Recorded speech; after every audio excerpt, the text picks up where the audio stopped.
feels so nice and light, and it's just so easy to use, especially if you find yourself in a situation where you're in a multi-story car park, you're in a town centre, trying to get into a car park or something like that.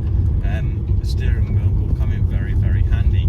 Now, in regards to the gearbox, it's nice and smooth, very easy to get it in and out of gears, and the clutch is not too heavy, not too light, so again, it just plays a big part of driver convenience and just how easy it is to drive this car.